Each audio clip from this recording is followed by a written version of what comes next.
Previous classes में हम लोगों ने डिटर्मिनेंट ऑफ स्क्वायर मैट्रिक्स इसकी कैलकुलेशन कैसे की जाती है वो हमने पढ़ी थी। आज हम लोग उससे आगे बढ़ते हैं। हमारा जो नेक्स्ट टॉपिक है प्रॉपर्टीज ऑफ डिटर्मिनेंट्स, काफी इंपॉर्टेंट है।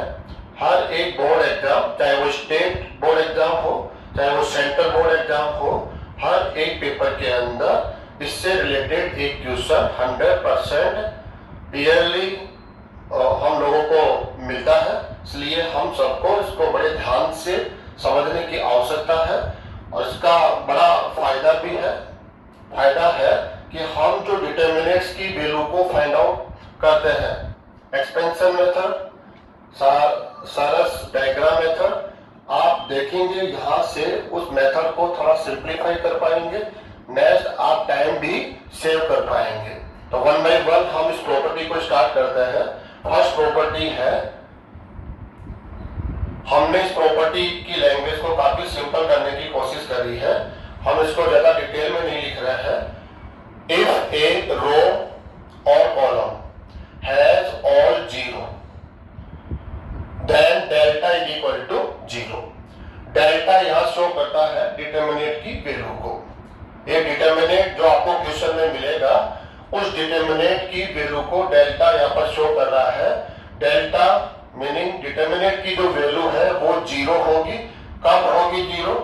इफ ए रो और कॉलम जो गिवन डिटर्मिनेंट्स है उसके अंदर एक ऐसा रो नहीं तो कॉलम हो जो अपने सभी एलिमेंट्स की वैल्यू को जीरो रखता हो, जिसके सभी एलिमेंट्स जीरो हो, तब हम कह सकते हैं उस डिटर्मिनेंट की वैल्यू जीरो होती है। तो हम बिना एक्सपेंशन सारे डायग्राम के ही इस रिजल्ट को दे सकते हैं। कैसे देंगे इसके लिए हम एग्जांपल ले हम लोग ले लेते हैं यहाँ पर। जैसे 3 into 3 ऑर्डर का एक डिटर्मिनेंट हम यहाँ पर लेते हैं।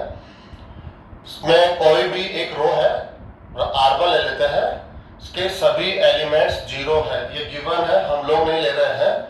And A, B, C, X, Y, Z। अब आप ध्यान से देखिए, आप ध्यान से देखेंगे तो आपको समझ में आएगा। आप एक स्पेशल डिटर्मिनेंट्स है। क्या स्पेशलिटी है? इसका जो R1 है इसका every elements are zero. 3 elements है, सभी एलिमेंट्स की वैल्यू जीरो है, इसलिए प्रॉपर्टी से इसकी वैल्यू क्या हो जाएगी? जीरो।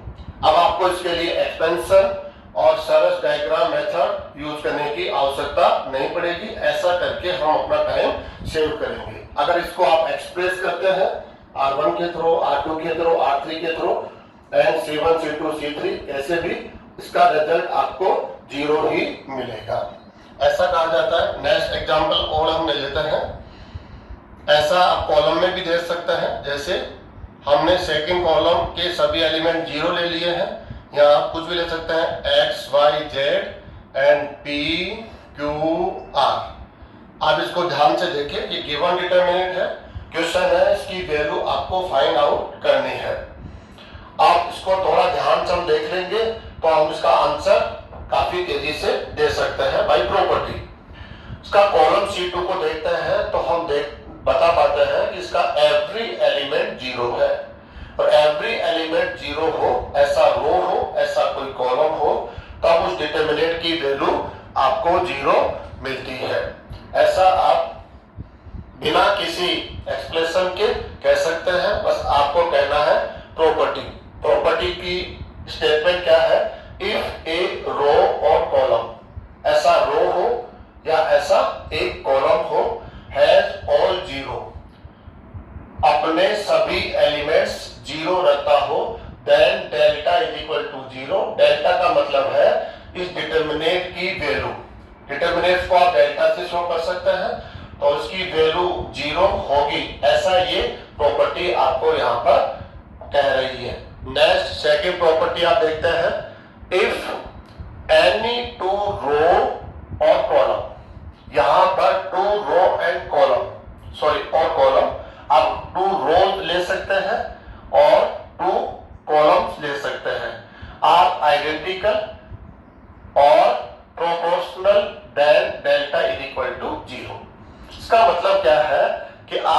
गिवन डिटर्मिनेंट्स है, एज एग्जाम्पल हम यहां ले लेते हैं x y z, a b c। अब इसको ध्यान से देखिए, क्वेश्चन है हमें इस डिटर्मिनेंट की वैल्यू फाइंड आउट करनी है, तो हम इसको एक्सपेंशन सरल डायग्राम मेथड से सॉल्व कर सकते हैं, लेकिन आप थोड़ा सा आप ध्यान देंगे और प्रॉपर्टी को यूज करेंगे तो आप डायरेक्टली इसका आंसर दे पाएंगे। आइडेंटिकल का अर्थ है समान होना, सभी करस्पॉन्डिंग एलिमेंट्स क्या हो, सेम हो, तब वो दोनों रो आइडेंटिकल कहलाती है और दोनों कॉलम आइडेंटिकल कहलाते हैं, जहां पर सेम एलिमेंट हो। यहां देखिए आप R2 एंड R3 पर फोकस कीजिए, ये आपका R2 है, ये आपका R3 है। आप दोनों को ध्यान से देखेंगे तो आप कहेंगे A B B C C, तो R2 एंड R3 हम क्या कह सकते हैं, यहां पर R2 and R3 are identical. So delta is equal to 0। By property इस डिटर्मिनेंट की वैल्यू क्या होगी, यहां पर 0 होगी। ऐसा ही कॉलम में भी हो सकता है, अगर आप कॉलम में यूज करना चाहेंगे तो आप कॉलम में भी यूज कर लीजिए। आप इसको P Q R X Y Z ऐसा कर लीजिए आप, तो इज इक्वल टू 0। क्यों 0 होगा, क्योंकि यहां पर C2 and column C3 identical column है, तो इसका हम नजर ले देंगे C2 and C3 are identical columns. So delta is equal to 0। अगर 2 रोज और कॉलम्स आर आइडेंटिकल है, आइडेंटिकल का अर्थ है सभी एलिमेंट्स का समान होना, करस्पॉन्डिंग एलिमेंट्स का समान होना। करस्पॉन्डिंग का अर्थ है x equal to x, y equal to y and z equal to z।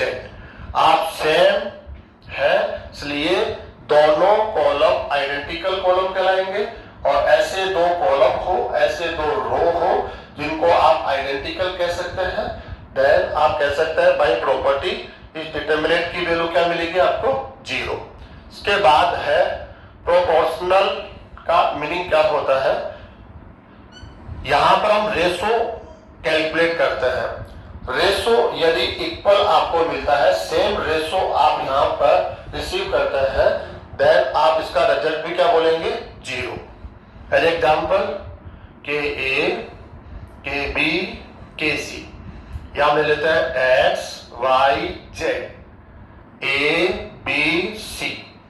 इसका रिजल्ट क्या होगा, अगर इस प्रॉपर्टी को ध्यान से पढ़ेंगे, इसको समझने की कोशिश करेंगे, तो डायरेक्टली इसका रिजल्ट आप कह सकते हैं। कैसे, यहां पर ऐसा कोई भी रो नहीं है, एनी 2 रो नहीं है जो आइडेंटिकल हो, ऐसे कोई 2 कॉलम्स भी नहीं है जो आइडेंटिकल हो, लेकिन यहां पर ऐसे 2 रो है जो प्रोपोर्शनल हो। प्रोपोर्शनल कैसे, आप R1 एंड R3 पर ध्यान देंगे तो आपको समझ में आएगा, इनका जो रेशो है, करस्पॉन्डिंग एलिमेंट्स का जो रेशो है वो आपको सेम मिलेगा। कैसे, के ए का रेशो हम ए के साथ लेंगे, इसका इसके साथ, इसका इसके साथ, इसका इसके साथ, के बी अपॉन बी, के सी अपॉन सी। तो आप क्या कहेंगे, आप इक्वल है, किसके इक्वल है, के। ऐसे, तो इसको हम बोलते हैं, क्या कहेंगे हम लोग यहां पर है R1 and R3 are proportional row. So delta is equal to 0।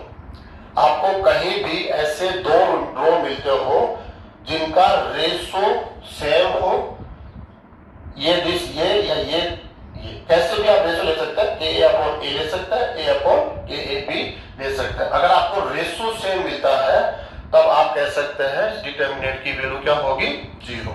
हम थोड़ा एडवांस जाते हैं, आने वाले टॉपिक में हम पढ़ेंगे आप यहाँ को इसको सिंप्लीफाई करके भी आंसर दे सकते हैं। कैसे कर सकते हैं?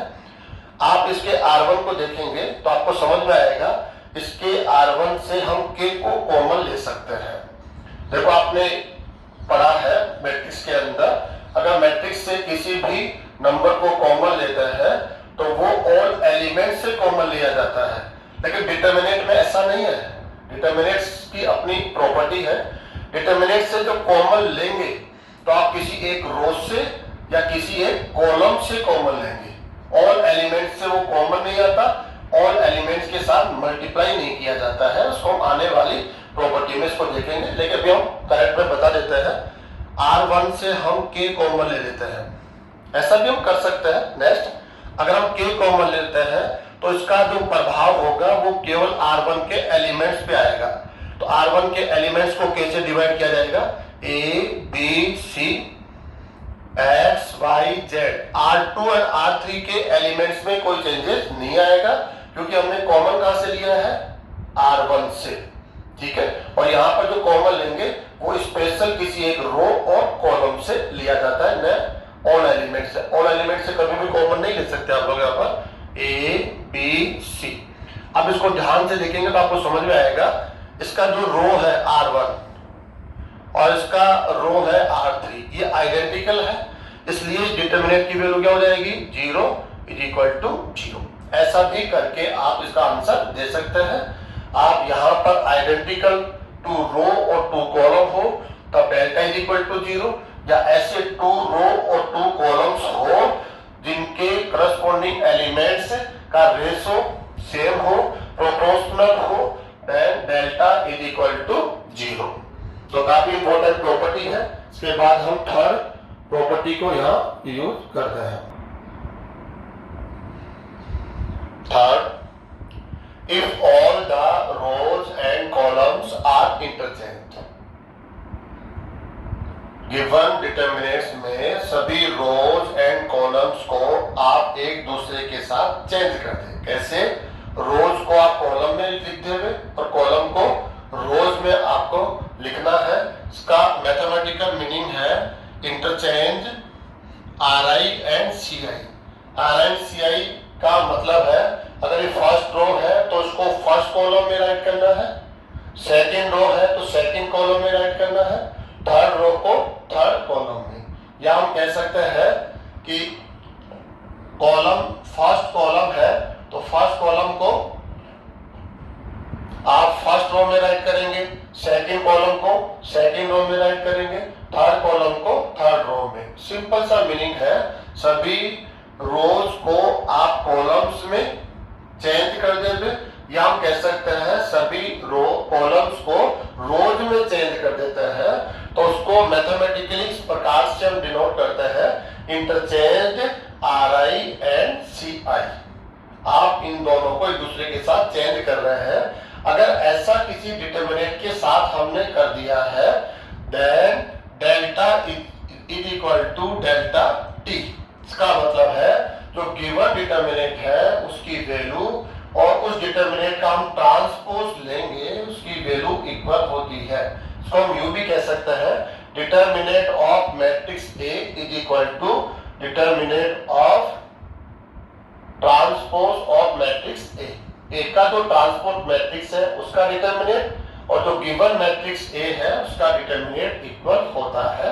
ऐसा ये प्रॉपर्टी हमें समझा रही है। इसको हम यूं समझ सकते हैं, एग्जांपल हम लोग ले लेते हैं। यहाँ पर 2 मैट्रिसेस ले लेते हैं, first A and B, A B C D। इसकी हेल्प से हम A और T भी निकाल लेते हैं, ट्रांसपोज ऑफ A। आप जानते हो ट्रांसपोज ऑफ A रो को आपको कॉलम में लिखना होता है। ऐसा करते ही ट्रांसपोज मैट्रिक्स आपको मिलता है। तो R1 को आपको C1 में राइट करना है, R2 को C2 में राइट करना है। अब आप क्या करेंगे, इसका डिटर्मिनेंट लेंगे। आप determinant of A = determinant of A B C D, that result find out करना है। आप जानते हैं क्रॉस से हम लोग इस रिजल्ट को फाइंड आउट कर लेते हैं, AD - BC। ये रिजल्ट है डिटर्मिनेंट ऑफ A। यहां से हम determinant of A of T = इसका डिटर्मिनेंट साइन बनाएंगे, जो बॉक्स है उसको हम लोग डिटर्मिनेट से रिप्लेस कर देंगे, ए सी बी डी। अब इसको सिंपल करेंगे, वही क्रॉस 2 into 2 ऑर्डर में डिटर्मिनेट क्रॉस से निकाल सकते हैं हम, क्रॉस माइनस क्रॉस, ये मेन डायगोनल है और ये एंटी डायगोनल है। Product of main diagonal minus product of anti diagonal, AD minus BC, determinate of AD। अब दोनों का ध्यान से मैच कीजिए, दोनों का RHS देखते हैं तो कहते हैं इक्वल है, determinant of A is equal to determinant of AT। इसको हम कह सकते हैं delta is equal to delta T। तो ये प्रॉपर्टी आपके बिल्कुल सामने है। इसका हम यूज कैसे क्वेश्चन में करेंगे, इसका बेनिफिट हमें कैसे मिलेगा, वो हम लोग देख लेते हैं एग्जाम्पल लेकर। जैसे हमने एक क्वेश्चन मिला है, ABC XYZ PQR, इस प्रकार से क्वेश्चन है और हमें कहा गया है कि आप इसको सिंप्लीफाई कीजिए, इसका रिजल्ट आपको बताना है। आप आराम से बता सकते हैं, ऐसा नहीं आप नहीं बता सकते, आराम से आप इसका एक्सपेंशन मेथड से इसका रिजल्ट निकालेंगे, इसको भी एक्सप्रेस करते हुए या सरस डायग्राम मेथड का यूज करते हुए इसका रिजल्ट निकालेंगे। एक यूनिक वैल्यू मिलेगी यहाँ से सेकेंड यूनिक वैल्यू मिलेगी, दोनों का डिफरेंस लेकर आप इसका रिजल्ट दे सकते हैं। लेकिन उसमें काफी टाइम देना पड़ेगा। अभी हम बात कर रहे हैं क्या समय को बचाया जा सकता है, तो आंसर आता है हाँ। अगर आपके पास प्रॉपर्टीज का नॉलेज है तो आप काफी क्वेश्चंस में टाइम को सेव कर सकते हैं, तो काफी हद तक क्वेश्चन आप सिंपल कर सकते हैं। तो हम कैसे करेंगे इसको, थोड़ा सा ध्यान से देना है आपको। आंसर दे रहे हैं हम लोग इसका, आप इसको डिटर्मिनेट ऑफ ए बोल दीजिए। ये मैट्रिक्स ए है, हमने ले लिया कि आप मैट्रिक्स ए है, आप डिटर्मिनेट साइड है, उसके बाद डिटर्मिनेट लगा दिया, माइनस जब ये डिटर्मिनेट ऑफ ए है तो उसको आप देखेंगे तो ये डिटर्मिनेट ऑफ AT होगा। चेक कर लीजिए, इस मैट्रिक्स ए से ये A ऑफ T बना हुआ, कैसे बना हुआ है, इसके रो को किस में लिखा हुआ है, कॉलम में। चेक कीजिए, R1 को ABC उसको फर्स्ट कॉलम में लिखा गया, XYZ second column, PQR third column में। इसका अर्थ हुआ कि अगर आप मैट्रिक्स ए है तो आप क्या है, A ऑफ T, दोनों ही मैट्रिसेस का डिटर्मिनेट लिया गया है। अब आप इसके इक्वल कह देंगे, ये इक्वल आप है ना, determinant of A is equal to determinant of AT। अब आप क्या कहेंगे कि आप तो कैंसिल कर देंगे। क्यों कैंसिल कर देंगे, इसका रिजल्ट है हमारे पास में, क्या रिजल्ट है, determinant of A is equal to determinant of AT। ये हमारी प्रॉपर्टी कहती है कि कभी भी कोई भी एक मैट्रिक्स A हो और उसका ट्रांसपोज ऑफ AT हो, दोनों का डिटर्मिनेट इक्वल होता है। या वर्ड्स में आप इसको देखेंगे, if all the rows and columns are interchange. यदि गिवन डिटर्मिनेट्स में सभी रोज एंड कॉलम्स को हमने इंटरचेंज कर दिया है, मैथमेटिकली कहेंगे RI and CI interchange each other. अगर आप इनको चेंज कर देते हैं तब वो रिजल्ट देता है delta is equal to delta T, या determinant of A is equal to determinant of AT। ये भी काफी इंपॉर्टेंट है, इसका यूज हम इस प्रकार से टाइम बचाने के लिए भी करते हैं। और नेक्स्ट 4 काफी इंपॉर्टेंट प्रॉपर्टी है, बहुत अच्छे क्वेश्चंस में हम इसको यूज करेंगे। इफ एनी 2 rows और 2 columns आर इंटरचेंज। पिछली प्रॉपर्टी में हमने किया था सभी रोज को कॉलम्स के साथ और कॉलम्स को रोज के साथ। यहाँ कुछ डिफरेंट है, एक डिटरमिनेट गिवन है, उसमें एनी 2 rows और 2 columns आर इंटरचेंज। कोई भी 2 रो को आपस में बदल दिया जाता हो या 2 कॉलम्स को एक दूसरे के साथ बदल दिया जाता हो, इसको मैथमेटिकली लिखा गया है interchange RI and RJ। RI ith रो है, RJ J कॉलम। ऐसा हो सकता है जैसे ये R1 हो और ये R2 हो। R1 एंड R2 को यदि आप एक दूसरे के साथ बदलना चाहते हैं तो उसको आप कैसे लिखेंगे, ऐसे लिखेंगे, इंटरचेंज R1 एंड R2, 1 2। तो I यहाँ पर एक नेचुरल नंबर है, J भी यहाँ पर क्या है, नेचुरल नंबर, 1 2 3 4 5, ठीक है। ऐसे ही है, एनी टू कॉलम्स को आप इंटरचेंज करेंगे तो उनको कैसे लिखेंगे, interchange CI and CJ। Then result पे क्या इफेक्ट आएगा, अगर गिवन डिटरमिनेंट्स में any two rows and two columns को आप इंटरचेंज कर देते हैं तो गिवन डिटरमिनेंट्स पर उसका क्या प्रभाव पड़ेगा, तो उसका इफेक्ट आता है then sign of delta. Delta given determinant है, वो चेंज हो जाता है। जो गिवन डिटरमिनेंट है हमने उसको डेल्टा से लिखा है और उसका साइन क्या हो जाएगा, चेंज हो जाएगा। कब, यदि आप किन्हीं टू रोज को एक दूसरे के साथ बदल देते हैं या एनी टू कॉलम्स को इंटरचेंज कर देते हैं, देन डेल्टा जो गिवन डिटरमिनेंट है उसका साइन चेंज हो जाएगा। इसको हम मैथमेटिकली यूज समझ सकते हैं, ऑल डेल्टा का मतलब है जो डिटरमिनेंट गिवन है उसकी वैल्यू को हम ऑल डेल्टा के साइन से लिख रहे हैं, ऑल डेल्टा उसके लिए हम यूज कर रहे हैं। और इसको यूज करने के बाद, इस प्रॉपर्टी को यूज करने के बाद जो न्यू डेल्टा हमें मिलेगा वो हम न्यू डेल्टा से लिख रहे हैं, नया डेल्टा मिलेगा उसको न्यू डेल्टा से। तो हम क्या कहेंगे यहाँ पर, old delta is not equal to new delta, but old delta is equal to minus new delta. कहने का क्या होगा, अगर आपकी वैल्यू के आती है तो आपकी वैल्यू क्या आएगी, इसका नेगेटिव माइनस के। और आप ये तो कह ही सकते हैं के एंड माइनस के नॉट इक्वल। लेकिन अगर आप यहां ध्यान दें, ऑल डेल्टा की वैल्यू आपको के मिलती है और न्यू डेल्टा की वैल्यू आपको माइनस के मिलती है। आप इक्वल कब हो सकते हैं, जब आप न्यू डेल्टा को मल्टीप्लाई कर दे किससे, माइनस से, देन के इज इक्वल टू के। तो ये काफी इंपॉर्टेंट रिजल्ट है, हम इसको एज एग्जांपल यहां पर देखते हैं।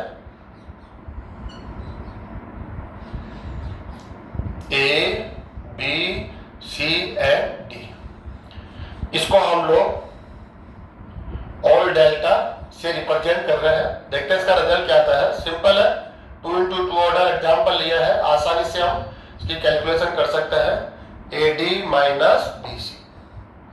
अब हम क्या करेंगे, यहाँ पर इसमें एक चेंजेस करेंगे। चेंजेस करते हैं, R1 apply,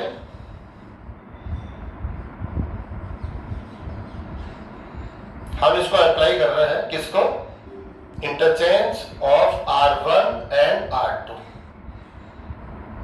R1 and R2। आप R1 है, आप R2 है, आपको एक दूसरे के साथ क्या करना है, इंटरचेंज करना है। देखते हैं क्या रिजल्ट आता है इसका। तो चेंज कर दीजिए आप, ये R2 के पहले पे आ जाएगा, ये R1 के पहले पे आ जाएगा, C D A B। इसको हम बोलेंगे न्यू डेल्टा, ऐसा बोलेंगे। इसको सिंप्लीफाई कीजिए आप, सिंप्लीफाई के लिए वही कैलकुलेशन जो रूल्स होता है वही लगाएंगे आप, product of main diagonal minus product of anti diagonal, BC minus AD। अब आप दोनों को मैच कीजिए, आप दोनों को मैच करेंगे, थोड़ा सा ऐसा करते हैं, सिंपल हो जाएगा, माइनस कॉमन लेके मैच करने की कोशिश करते हैं, माइनस AD माइनस BC। जब हम इस वैल्यू को मैच करने जाते हैं तो हम क्या कहेंगे, यहाँ पर हमें ये कहना पड़ेगा,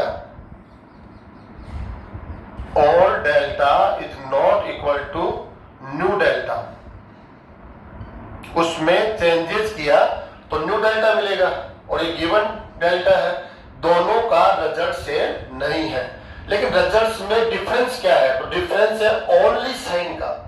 ये प्लस के साथ है तो वही वैल्यू है लेकिन उसका नेगेटिव है, अगर ये नेगेटिव है तो ये पॉजिटिव होगा।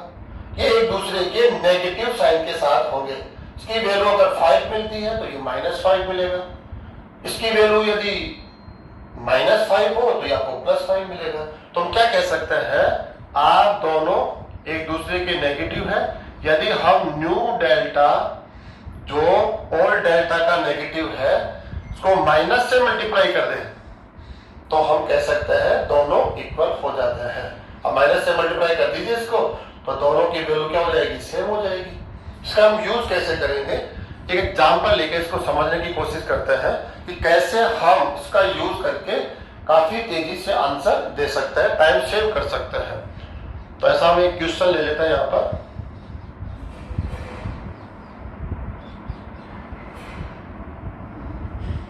X Y Z P Q R A B C, यहां पर हम देख लेते हैं A B C P Q R and X Y Z. Question है, इसकी कैलकुलेशन करके आपको इसका रिजल्ट देना है।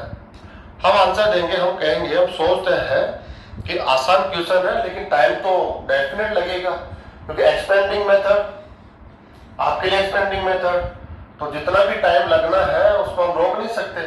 लेकिन अगर आप प्रॉपर्टीज का नॉलेज रखते हैं, आपने उसमें प्रैक्टिस करी है और आप तेजी से उस प्रॉपर्टी को अंडरस्टूड कर लेते हैं, तो आप काफी समय यहाँ पर सेव कर सकते हैं। कैसे, आप ध्यान से देखिए, आप इस डिटर्मिनेंट और इस डिटर्मिनेंट को देखिए, यहाँ एक्स वाई जेड है लेकिन यहाँ एबीसी है, और जहां एबीसी है वहां कौन है, एक्स वाई जेड है। तो क्यों नहीं इन दोनों डिटर्मिनेंट को समान बनाया जावे या कोशिश की जावे, देखते हैं क्या हमें रिजल्ट मिलता है। तो हम क्या करेंगे यहाँ पर, इसके लिए हम इसको यहां पर ये प्रॉपर्टी अप्लाई करेंगे। कैसे, ये R1 है और ये R2 है, या ऐसा करो सेकंड पे अप्लाई कर लो, फर्स्ट को यू का ही उतार लेते हैं हम लोगों ने, सेकंड पे अप्लाई कर सकते हैं, फर्स्ट पे भी कर सकते हैं, दोनों जगह आप अप्लाई कर लीजिए। P Q R A B C, first determinant में हमने कोई चेंजेस नहीं किया है, सेकंड डिटर्मिनेंट में हम चेंजेस करेंगे। क्या चेंजेस करेंगे, इंटरचेंज करेंगे हम R1 एंड R3 को, इंटरचेंज कर रहे हैं किसको, R1 एंड R3, तो इंटरचेंज कर दीजिए आप, ठीक है। R3 R1 के प्लेस पे आएगा, x Y Z, and R1 R3 के प्लेस पे आएगा ABC। R2 में कोई चेंजेस नहीं किया हमने, तो R2 अपने प्लेस पे आ जाएगा, ठीक है। अब दोनों को आप मिलाइए, आप कहेंगे तो सेम है, X Y Z PQR ABC, अरे तो सेम है, ये तो काफी आसान हो जाएगा। इसका जो रिजल्ट होगा वो सेम रिजल्ट इसका होगा, तो हमें एक ही जगह कैलकुलेशन करनी पड़ेगी। लेकिन आप थोड़ा देखिए, हमें रिजल्ट इसका लाना है, न कि इसका रिजल्ट, तो हमने इसमें कोई चेंजेस नहीं किया, ये तो कॉपी करी हमने, लेकिन हमने यहाँ पर इस डिटर्मिनेंट्स के इस रो और इस रो को इंटरचेंज किया है। अब आपको ये पता होना चाहिए कि इंटरचेंज करते ही इसका साइन और इसका साइन सेम नहीं होगा। आपकी वैल्यू k है तो आपकी वैल्यू क्या आएगी, माइनस k। आप माइनस k वैल्यू रखते हैं तो आपकी वैल्यू क्या आएगी, प्लस k। तो आप एक दूसरे के नेगेटिव है। अब नेगेटिव है लेकिन हमें दोनों को सेम रखना है, तो सिंपल सा है कि आप इसको किससे मल्टीप्लाई कर दें, माइनस से। प्लस आ रहा था, जैसे आप इसको माइनस से मल्टीप्लाई कर देंगे, अब ये रिजल्ट और ये रिजल्ट सेम हो जाएगा, ये हमने कॉपी करी है, तो ये इसके इक्वल होगा। ये जो गिवन क्वेश्चन है वो इसके इक्वल होगा अगर आपने इसको माइनस से तुरंत मल्टीप्लाई कर दिया तो, अदरवाइज नहीं किया तो ये सेम नहीं होगा, ठीक है। प्लस रख दिया तो ये नॉट इक्वल दिस, तो हम कह सकते हैं अरे ये प्लस है और ये क्या है, माइनस है, तो हम कह सकते हैं जैसे इसका रिजल्ट आ गया के, माइनस का रिजल्ट भी क्या आएगा, इज इक्वल टू 0, सिंपल कह दीजिए इज इक्वल टू 0। तो कहने का अर्थ यह हुआ कि आप गिवन डिटर्मिनेंट्स में एनी टू रोज और कॉलम्स को इंटरचेंज करते हैं, तो आपको ये पता होना चाहिए कि ऐसा करने से उस डिटर्मिनेंट्स की वैल्यू पर क्या चेंजेस आएगा। तो हम कह रहे हैं दोनों डिटर्मिनेंट नॉट इक्वल होंगे, all determinant and new determinants के बीच कौन सा साइन रहेगा, नॉट इक्वल। तो हम कह रहे हैं नॉट इक्वल, अगर हम इसको इक्वल बनाना चाहे, इक्वल रखना चाहे, तो सिंपल सा उसने रिजल्ट दिया कि दोनों में ओनली नेगेटिव साइन का डिफरेंस होता है। अब नेगेटिव साइन का डिफरेंस है तो उसको हम कैसे कंप्लीट कर सकते हैं, डिफरेंस को कैसे हम हटा सकते हैं, तो सिंपल सा उन्होंने कहा जो न्यू डिटर्मिनेट्स है उसको आप किससे मल्टीप्लाई कर दीजिए, माइनस से मल्टीप्लाई कर दीजिए। ऐसा करने से दोनों का साइन एंड वैल्यू तो पहले से सेम थी, साइन का डिफरेंस था, तो साइन को डिफरेंस को हम कवर करने के लिए माइनस से मल्टीप्लाई कर देंगे। हर बार करेंगे, हर बार जितनी बार आप इसका यूज करेंगे, जो न्यू डिटर्मिनेट्स आएगा उसको आप तुरंत माइनस से मल्टीप्लाई करेंगे और इसका यूज करेंगे। तो हर बार जो नया डिटर्मिनेट आपको मिलता है उसको आप किससे मल्टीप्लाई करेंगे, माइनस से मल्टीप्लाई करेंगे। इसका आप जरूर विशेष ध्यान रखेंगे। नेक्स्ट फिफ्थ प्रॉपर्टी है, काफी इंपॉर्टेंट है। इफ ईच एलिमेंट ऑफ ए रो, जो गिवन डिटर्मिनेट है उसमें कोई भी एक रो को आप लीजिए और उस रो के एवरी एलिमेंट्स को आपको क्या करना है, multiplied by K belongs to R not zero. अब आर का कोई भी एलिमेंट ले सकते हैं, लेकिन क्या नहीं ले सकते, जीरो नहीं ले सकते हैं। तो हमने के वैल्यू ले लिया है, आप एक रियल नंबर है but K is not equal to zero. आप एक रो के एवरी एलिमेंट्स को मल्टीप्लाई कर देंगे विथ के, या आप रो को नहीं लेते हैं तो आप कॉलम को ले सकते हैं। उस डिटर्मिनेट के किसी एक कॉलम को सिलेक्ट कीजिए और उसके एवरी एलिमेंट्स को आप के साथ मल्टीप्लाई कर दीजिए। ऐसा करने से, अच्छा इसको मैथमेटिक्स में कैसे लिखेंगे, तो इसका मैथमेटिकल मीनिंग होता है ये, वर्ड्स में आपने देख लिया है, लेकिन इसको मैथमेटिकली लिखे तो कैसे लिखेंगे, हमने डिटर्मिनेट का आर आई यूज किया। आर आई का अर्थ है ith रो है, आई का मतलब 1 2 3 4 5 हम अपनी चॉइस से यूज करते रहेंगे। जैसे मैंने यहाँ पर 1 ले लिया तो R1 हो जाएगा और ये भी क्या हो जाएगा R1। R1 का अर्थ हो गया फर्स्ट रो। तो क्या कहता है, ith रो को आप किससे मल्टीप्लाई करेंगे, के से, मतलब ith जो रो है उसको रिप्लेस करेंगे के RI से। तो सिंपल वर्ड्स में मतलब निकलता है इस रो के एवरी एलिमेंट्स को आप के साथ मल्टीप्लाई कर देंगे। ऐसा करते ही आपको एक नया डिटर्मिनेट मिलेगा।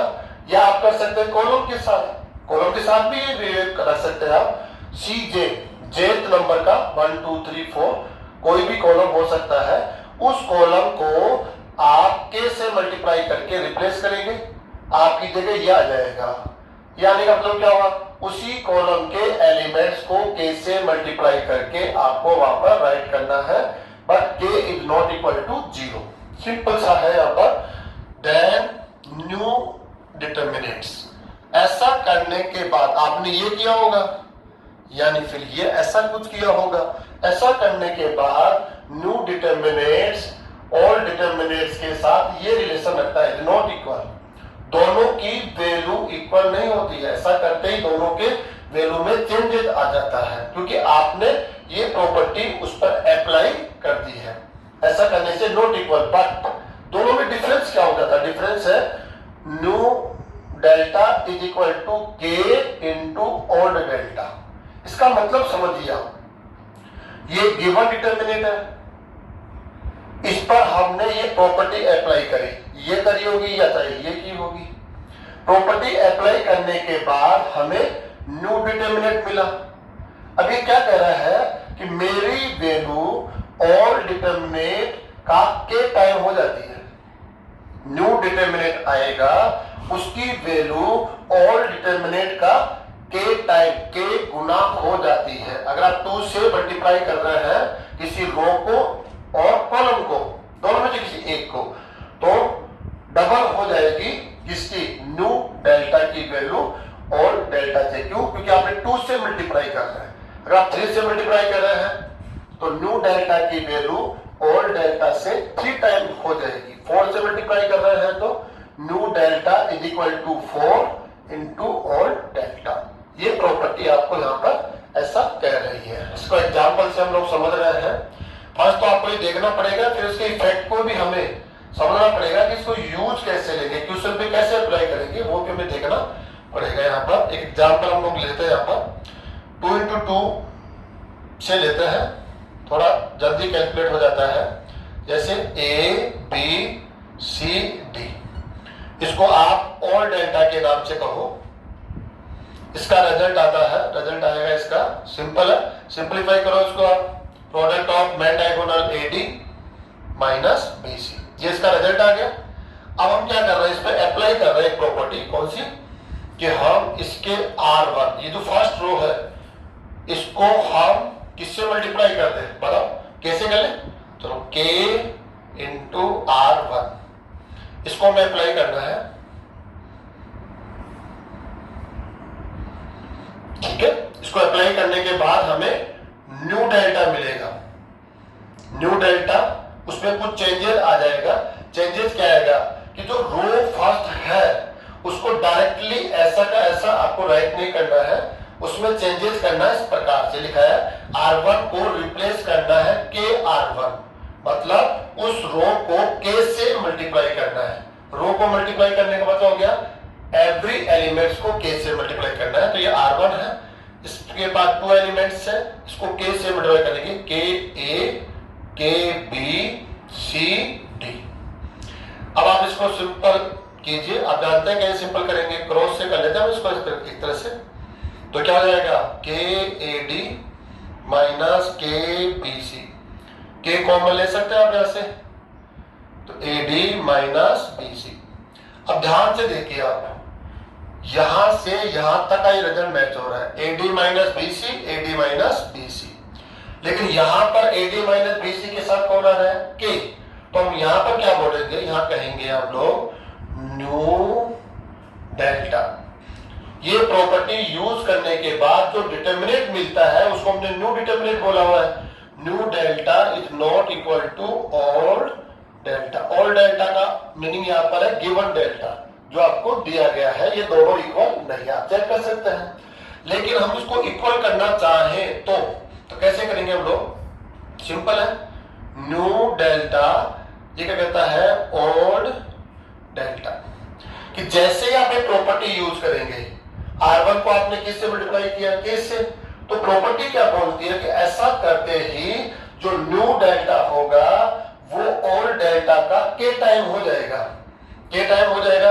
अभी आप नॉट इक्वल है, अगर हम इसको K से मल्टीप्लाई कर देंगे तो ये रिजल्ट इस रिजल्ट के इक्वल हो जाएगा, ऐसा ये कहना चाहता है। आप चेक भी कर लीजिए, देखिए जब इस ओल्ड डेल्टा की वैल्यू को आप K से मल्टीप्लाई कर देंगे तो क्या बनेगा, K of AD minus BC, और उसे न्यू डेल्टा के साथ मिलाइए आप, न्यू डेल्टा के साथ तो मैच हो जाएगा, ये आ गया आपका। ऐसे आप कह सकते हैं इसको, आप दूसरे सेकंड अदर वर्ड्स में हम कैसे कहेंगे, अगर हम ओल्ड डेल्टा को लिखना चाहें, old delta is equal to, तो K से डिवाइड करना पड़ेगा, ऐसे 1/K new delta.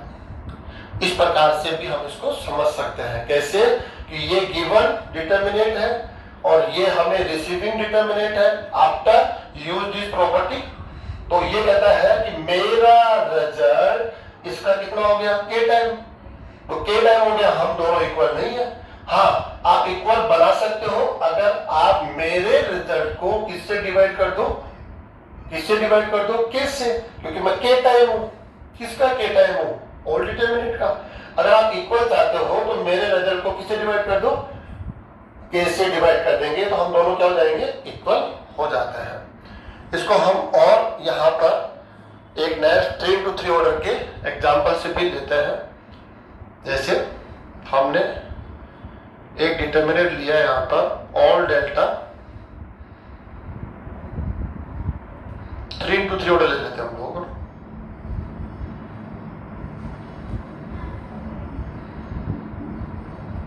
A B C X Y Z P Q R, ये डिटर्मिनेंट है और इसकी वैल्यू को आप फाइंड आउट करना चाहें तो आप कर सकते हैं।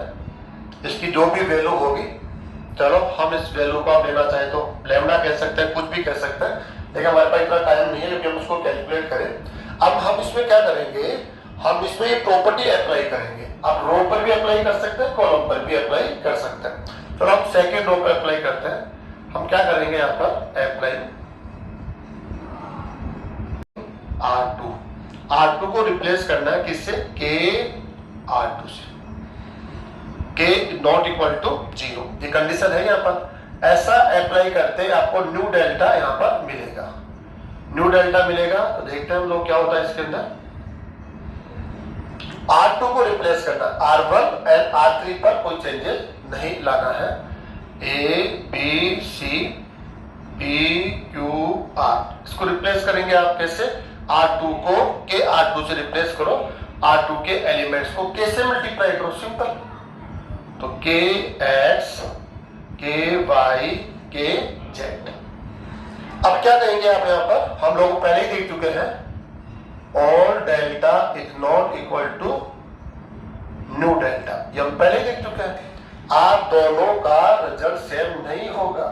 अच्छा, सेम नहीं होगा तो क्या डिफरेंस होगा, डिफरेंस ये होगा कि आपने इस डिटरमिनेंट पर ये प्रॉपर्टी अप्लाई करी है। प्रॉपर्टी अप्लाई करने का मतलब हो गया इसके R2 को आपने कैसे मल्टीप्लाई कर दिया, तो जो रिसीविंग डिटरमिनेंट है उसकी वैल्यू इसके साथ अगर हम कंपेयर करेंगे तो के टाइम हो जाएगी, के गुना आपका मान हमें प्राप्त यहाँ पर होगा, ऐसा ये प्रॉपर्टी कहता है। तो ठीक है, अब के गुना है, हाँ, तो हम कैसे लिखने वाले हैं इसको। आप अगर दोनों को हम इक्वल करना चाहें तो देखो ऐसे यहां से लिखते हैं हम लोग। यहाँ पर क्या लिखेंगे हम लोग, new delta and old delta. अगर हम चाहते हैं कि ये इक्वल हो जाए तो कहता है मेरी जो वैल्यू है वो इसका के टाइम है। अगर आप इसको मेरे इक्वल लाना चाहते हो तो आपको इसको किससे मल्टीप्लाई करना पड़ेगा, के से। ऐसा करने से ये मेरे इक्वल आ जाएगा। ओके, अब न्यू डेल्टा को आप समझिए। न्यू डेल्टा का मतलब हम लोगों ने यहाँ पर ले ही रखा है, ये रहा न्यू डेल्टा, ये तो ए बी सी के एक्स के वाई के Z P Q R is equal to के A B C X Y Z P Q R, ऐसा ही कहना चाहता है। देखो ये न्यू डेल्टा है, ये ओल्ड डेल्टा है, ये कहता है हम दोनों इक्वल नहीं है, लेकिन मेरी जो वैल्यू है ओल्ड डेल्टा का के टाइम है।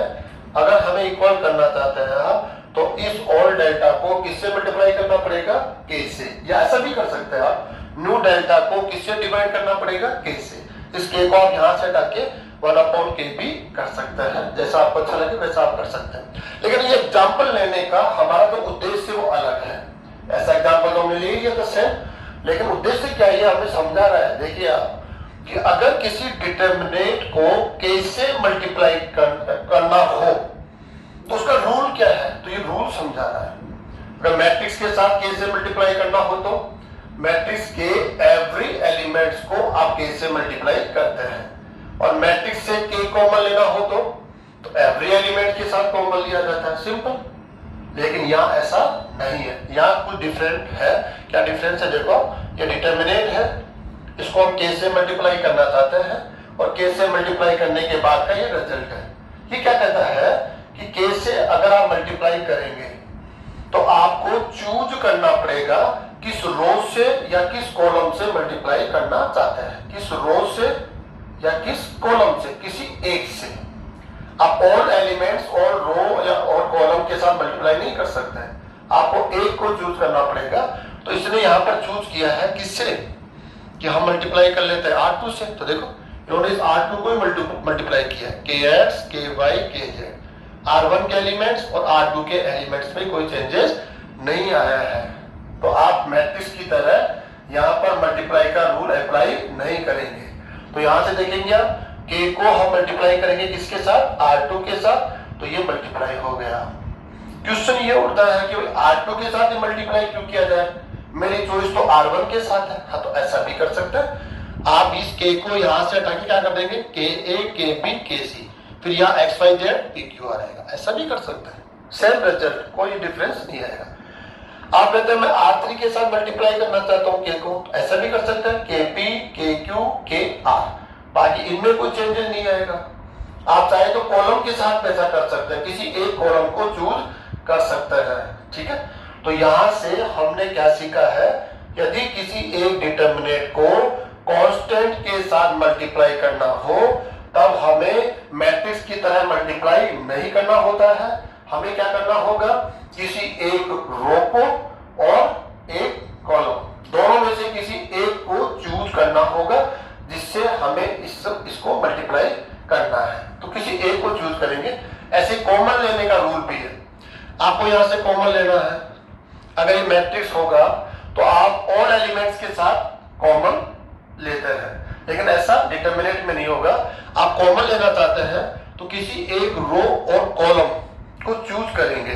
तो हम देख रहे हैं यहां से कोई कॉमन नहीं दिख रहा, यहां से भी कोई कॉमन नहीं दिख रहा।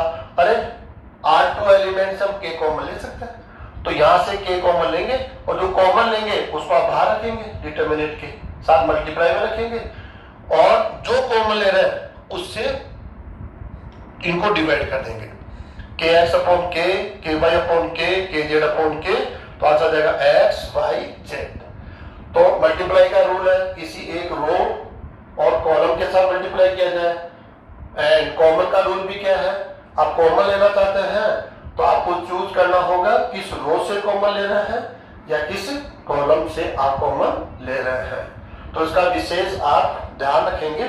इसको हम कैसे यूज करें, छोटा सा एग्जांपल और हम लोग याद लेते हैं। जैसे देखिए आप लोग, एक एग्जांपल है, अच्छा खासा एग्जांपल है, 3 4 1 2, सॉरी ऐसा दूसरा ले लेते हैं हम लोग जो प्रॉपर्टी इसको ज्यादा सूट करती हो, ऐसा एग्जांपल लेते हैं हम लोग।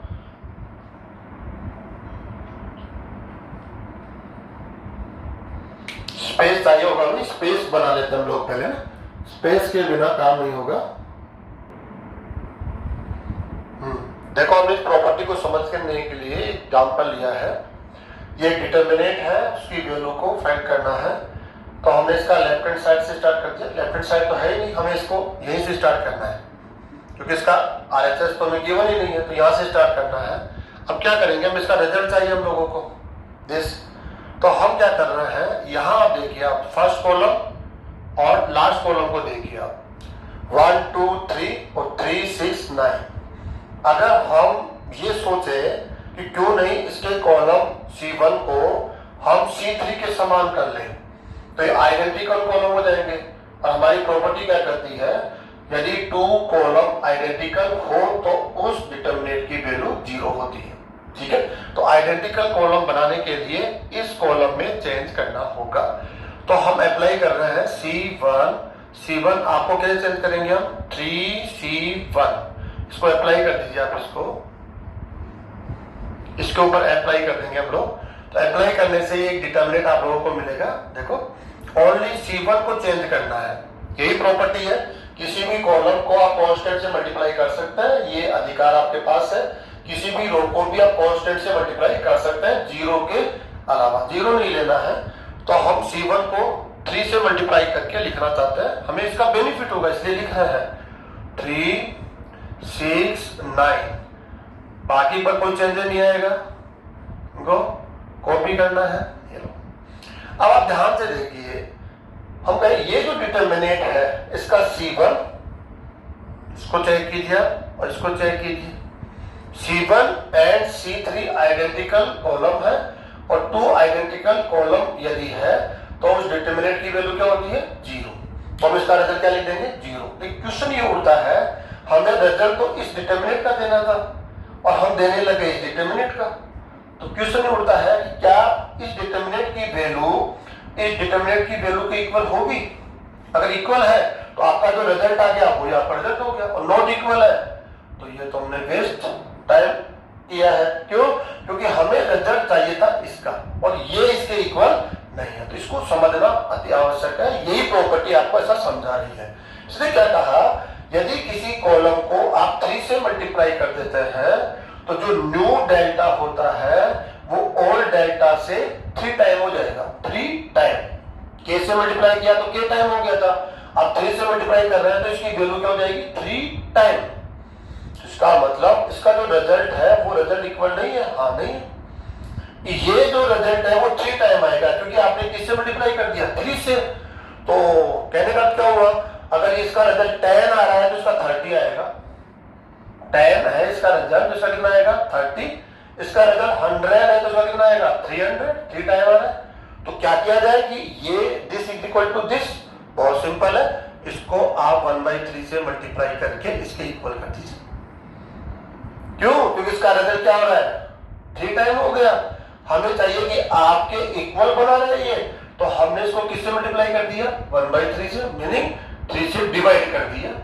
100 300 को मल्टीप्लाई करो 1/3 से 100, 30 इसको ये हो जाएगा 90 को डिवाइड करो किससे 3 से 30, तो इक्वल हो जाएगा। तो ये जरूरी है, इसको समझना, ये कंपल्सरी पोर्शन है इसका, कि यदि किसी कॉलम को आप कांस्टेंट से मल्टीप्लाई करते हैं तो ऐसा करने पर जो रिसीविंग डिटर्मिनेंट है उसकी वैल्यू में चेंजेस आएगा, और चेंजेस क्या आएगा वो 3 टाइम हो जाएगा इसकी वैल्यू, 3 टाइम गिवन डिटर्मिनेंट्स का ये 3 टाइम हो जाएगा। अगर आप चाहते हो कि ये इसके इक्वल बना रहे, और इक्वल बना के रखना पड़ेगा क्योंकि इसका आंसर देना हमारे लिए आसान हो रहा है और इसका हमें टफ हो रहा है, तो क्यों नहीं हम इसके आंसर को इसका आंसर बनाए।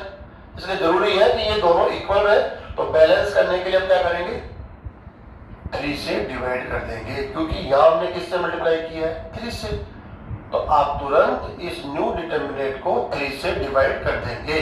यदि आप k से मल्टीप्लाई कर रहे हैं तो किससे डिवाइड कर देंगे k से 1/k। अगर आप यहाँ 1/k ले रहे हैं तो उसका इन्वर्सिबल क्या हो जाएगा k, इसका ध्यान रखेंगे। हमने 1/3 ले लिया यहाँ पर, तो ये 1/3 हो जाएगा, और 1/3 को इसके साथ बैलेंस करने के लिए इंटू 3, इसका भी ध्यान रखेंगे कि आप हमेशा डिवाइड ही करते रहे, इस पर डिपेंड करता है। 3 ले लिया तो 1/3 आ जाएगा, मल्टीप्लाई करना नेसेसरी है। अगर आपने 1/3 लिए है कॉलम को मल्टीप्लाई करने में तो ये इंटू 3 हो जाएगा बैलेंस करने के लिए। अब आगे बढ़िए, आप इसका क्या हो जाएगा 1/3 इसके आउट में, और आप इसको देखिए इस डिटर्मिनेंट की वैल्यू क्या होगी 0, बिकॉज 2 आइडेंटिकल कॉलम है इसलिए इक्वल टू 0। तो आपकी वैल्यू इक्वल है इसके सॉल्यूशन के, तो आपकी वैल्यू भी क्या होगी 0। इस प्रकार से इस प्रॉपर्टी को आपको यूज करना होता है। नेक्स्ट प्रॉपर्टी है 6, काफी इंपॉर्टेंट प्रॉपर्टी है, मैक्सिमम क्वेश्चन में हम इसको अप्लाई करते हैं, उसके बाद हमें आंसर मिलता है। सिंपल है, if applying Ri change by Ri plus के Rj, किसी भी गिवन एक रो को आपको रिप्लेस करना है इससे। अब ये क्या है, ये सिंपल है, जो रो आपको यहाँ पर लेनी है, जिस रो को आपने चूज किया, आप R1 को चूज कर सकते हैं, आप R2 को चूज कर सकते हैं, R3 को चूज कर सकते हैं। जिस रो को आप चूज करें उसी रो को आप यहाँ पर यूज करेंगे। R1 then R1, R2 then R2, R3 then R3, या अदर नहीं होना चाहिए। लेकिन यहाँ पर जो सेकेंड टर्म है उसमें वो सेम रो नहीं होनी चाहिए, अदर रो होनी चाहिए। या आई है तो यहाँ आई रो है, लेकिन यहाँ पर जो आपने यूज करी है रो, वो आई रो आप नहीं ले सकते। यहाँ पर अदर रो में आपने ले लिया जेथ रो, जैसे आपने R1 लिया, यहाँ भी R1 लेना ही कंपल्सरी है, लेकिन अब आप यहाँ पर R1 नहीं यूज कर सकते। यहाँ पर आप R2 ले सकते हैं, आप R3 ले सकते हैं, R4 ले सकते हैं, ऐसे। अगर आपने R2 ले लिया तो डेफिनेट आपको यहाँ R2 लेना पड़ेगा, ये कंपल्सरी पार्ट है, ये दोनों सेम होना चाहिए R2। लेकिन अब आप यहाँ पर सेकेंड टर्म में R2 नहीं ले सकते, R2 की जगह आप R1 ले सकते हैं, R3 ले सकते हैं, अदर रो में जाना है। ऐसा ही कॉलम के साथ होगा।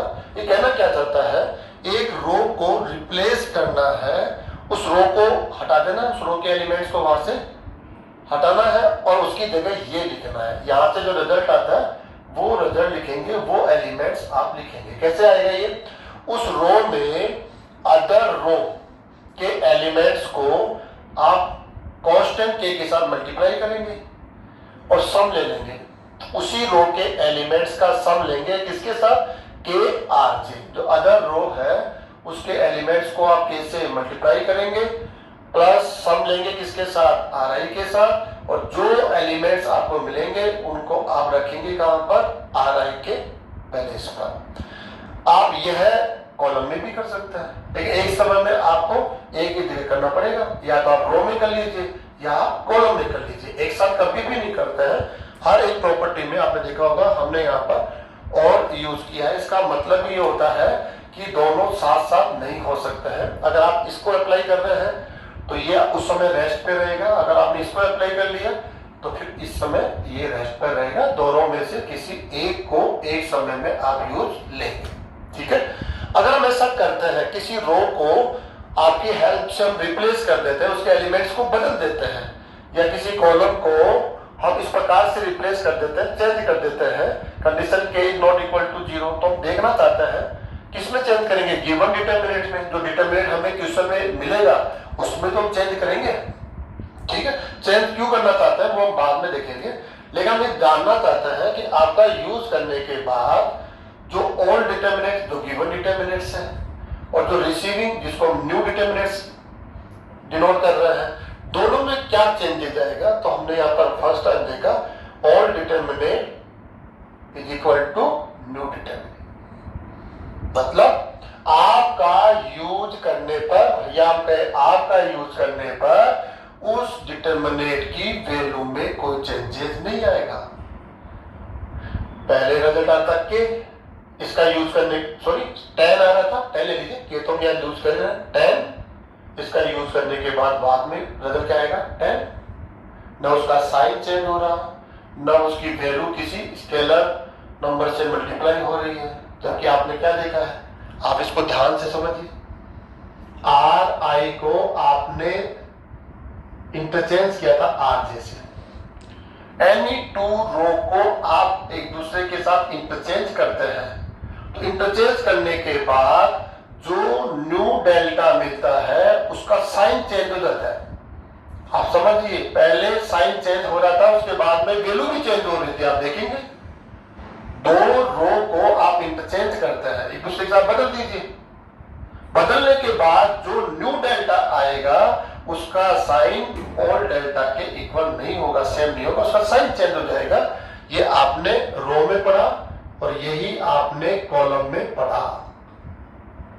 अगर किन्हीं दो रो को और कॉलम को आप एक दूसरे के साथ बदलते हैं तो न्यू डेल्टा अपना साइन बदल लेता है, ऑल डेल्टा के समान साइन नहीं रखता। नेक्स्ट आपने प्रॉपर्टी पढ़ी कि आप किसी भी रो को कांस्टेंट के साथ मल्टीप्लाई कर दे, आप ऐसा कॉलम के साथ भी कर सकते हैं। किसी भी कॉलम को कांस्टेंट के साथ मल्टीप्लाई करते हैं, अगर ऐसा हमने किसी डिटरमिनेंट पर किया तो हमने क्या देखा, जो न्यू डेल्टा है वो ओल्ड डेल्टा के इक्वल नहीं होगा। यहां तो यहां भी इक्वल नहीं होगा, यहां भी इक्वल नहीं होगा, यहां साइन चेंज हो जाता है। तो हम क्या करते हैं, जो रिसीविंग डेल्टा है न्यू डेल्टा, उसको माइनस से मल्टीप्लाई करके ओल्ड डेल्टा के इक्वल कर लेते हैं, क्योंकि साइन तो चेंज हुआ है, उसको बैलेंस करने के लिए माइनस से मल्टीप्लाई कर दो, इक्वल हो जाएगा। लेकिन यहां क्या होता है, न्यू डेल्टा का मान ओल्ड डेल्टा का के टाइम हो जाता है, चेंज, वैल्यू चेंज हो गई, साइन चेंज नहीं, वैल्यू ही चेंज हो गई। तो फिर हम क्या करते हैं, जो न्यू डेल्टा है उसको इक्वल रखना है किसके, ओल्ड डेल्टा के। ये हमारी जिम्मेदारी रहेगी, हम कभी भी चेंज नहीं होने देंगे। अगर आपने चेंज होने दिया तो आप कंप्लीट आंसर की तरफ नहीं जा रहे हैं, आपका आंसर यहीं से रॉन्ग हो रहा है, ये समझ लीजिए। आपको इक्वल रखना पड़ेगा। तो पहले समझिए कि आपका यूज करने से न्यू डेल्टा के टाइम हो गया है, हो रहा है, हो गया है, तो क्या करें, इसको ओल्ड डेल्टा के इक्वल कैसे रखें, सिंपल, आप क्या कर लीजिए, के टाइम हो रहा है तो आप जो न्यू डेल्टा मिलता है उसको के से डिवाइड कर दीजिए। के टाइम हो गया था, मैं के से डिवाइड कर दिया, अब क्या हो गया, इक्वल किसके, ओल्ड डेल्टा के। तो ध्यान रखें, आपका यूज करने के तुरंत बाद जो न्यू डेल्टा है उसको माइनस से मल्टीप्लाई करना है। आपका यूज करने के बाद न्यू डेल्टा को के से डिवाइड करना है। क्यों, क्योंकि आपका यूज करते ही क्या हो जाएगा, के टाइम, तो के से डिवाइड करना है। तो फर्स्ट प्रॉपर्टी में माइनस से मल्टीप्लाई, सेकंड प्रॉपर्टी के यूज करते ही हर बार के से डिवाइड। लेकिन आप इस प्रॉपर्टी पर ध्यान दीजिए कि अगर आप ये प्रॉपर्टी किसी भी डिटरमिनेंट पर अप्लाई करते हैं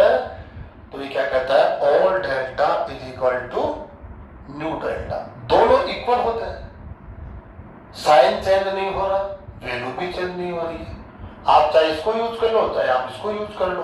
ऐसा हम यहाँ समझने के लिए एग्जाम्पल ले रहे हैं। उसने कहा कि 3 into 3 ऑर्डर का डिटरमिनेंट है, इसकी वैल्यू को फाइंड आउट करो, लेकिन विदाउट एक्सपेंडिंग, आप इसका एक्सपेंडिंग नहीं ले सकते, आप इसमें सरल डायग्राम यूज नहीं ले सकते। तो यूजिंग प्रॉपर्टी आप यूज कीजिए किसका, प्रॉपर्टीज और डिटरमिनेंट्स, और उससे उसका आंसर दीजिए। तो हम क्या करेंगे इसके ऊपर, हम अप्लाई कर रहे हैं इसके ऊपर, देखिए आप, हम इसके R1 को चेंज करेंगे, सॉरी C1, इसका कॉलम चेंज करेंगे C1, ये वाली प्रॉपर्टी यूज कर रहे हैं C1।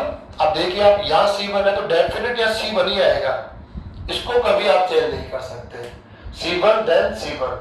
अब अदर कॉलम लेना है, अदर, ये C1 ले लिया, ये C1 ही होगा, लेकिन यहाँ C1 नहीं होगा, तो C1 की जगह हम क्या ले लेंगे, यहाँ पर यहाँ हम ले लेंगे C2। अब हम क्यों लिए इसका कारण आपको समझ में आएगा। C2, ये C2 कॉलम ले लिया हमने, ओके। अब C2 लेके क्या कर रहे हैं हम लोग, देखो आप अदर कॉलम को आप कांस्टेंट से मल्टीप्लाई कर सकते हैं, जीरो नहीं होना चाहिए, किसी से मल्टीप्लाई कर दो, रियल नंबर होना चाहिए। तो हमने क्या किया, यहाँ पर इसको मल्टीप्लाई कर दिया 9 से और ऐड कर दिया। हम सब्ट्रैक्ट भी कर सकते हैं, माइनस भी ले सकते हैं, क्यों, क्योंकि ये k की वैल्यू पॉजिटिव भी होगी नेगेटिव भी होगी, तो ये प्लस माइनस दोनों हो सकता है। इसको हम अप्लाई करेंगे हम लोग,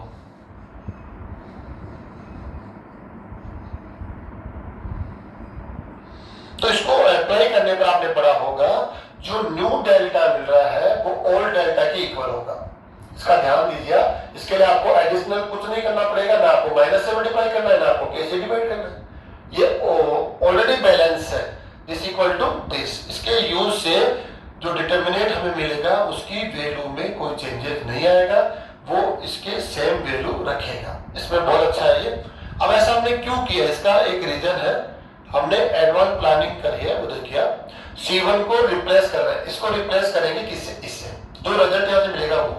तो क्या करें हम लोग, ये 2 प्लस इसको किससे मल्टीप्लाई करना है, C2 को 9 से, इसको 9 से मल्टीप्लाई करना है और फिर इसमें ऐड करना है।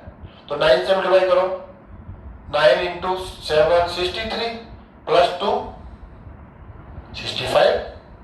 अच्छा, इसमें चेंज नहीं है उसको उतार लो एक बार, 7 8 9 65 75 86, इनमें तो कोई चेंज करना ही नहीं है, हमें चेंज करना है C1 में, C1 को रिप्लेस करना है only.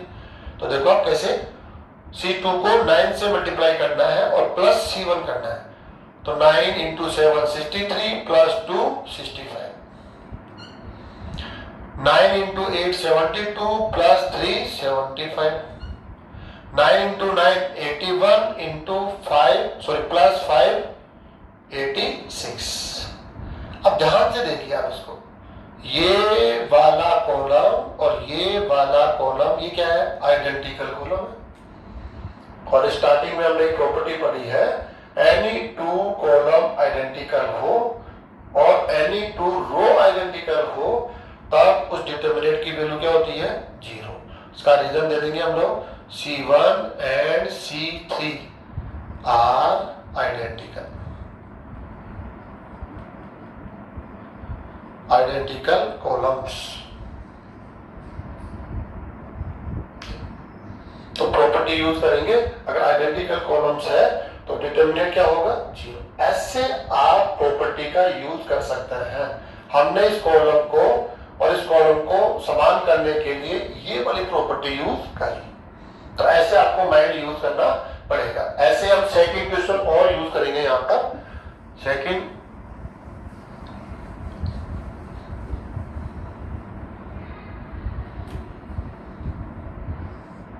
1 1 1 A B C A square B square C square, इसका रिजल्ट है A minus B B minus C C minus A। बहुत अच्छा क्वेश्चन है, बोर्ड के पेपर में आने वाला एक क्वेश्चन है। वो कहता है डिटरमिनेंट की वैल्यू आपको ये शो करनी है। तो हम यहाँ के LHS से स्टार्ट करेंगे। LHS, अगर आपने एक क्वेश्चन का आंसर इसको देना सीख लिया तो आप ये मान सकते हैं मैक्सिमम क्वेश्चंस के आंसर आप दे सकते हैं। मैक्सिमम क्वेश्चन इस टाइप के होंगे। अब देखिए आप लोग, इससे आपको ये आंसर लाना है। तो आप क्या करेंगे, जनरली इनका जो यूज होता है, इनका यूज हम लोग दो जगह स्पेशली करते हैं।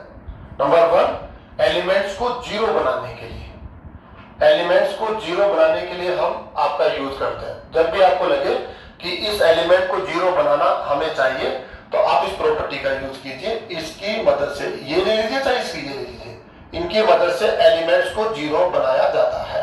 सेकेंड नंबर कि कहां यूज करें, इस प्रकार के जो फैक्टर्स होते हैं, a minus B, second b minus C minus A, others, जितने भी फैक्टर्स हैं, इन फैक्टर्स को हम लोग यहां पर क्या करेंगे, जनरेट करने के लिए इस प्रकार के फैक्टर हम लोग बनाकर और उसको कॉमन लेने के लिए भी इनका ही यूज करते हैं।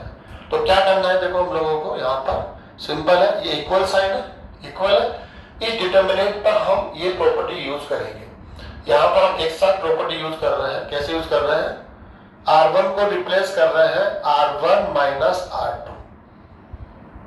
कैसे, ऐसा क्यों किया हमने, देखो अगर इसमें से हम इसको बढ़ा देंगे R1 माइनस R2, देखो ये R1 रिप्लेस हो रहा है तो ये R1 आएगा ही, ये तो चेंज हो ही सकता, ये अदर रो में जाएगा तो R2 हो गया। और यहाँ पर हम कहते हैं k की वैल्यू में क्या लिए, -1, ठीक है। ऐसा करने से फायदा क्या हो रहा है, हमें फायदा हो रहा है, देखो दो फायदा हो रहा है। 1 माइनस 1 का k एलिमेंट क्या हो गया, 0।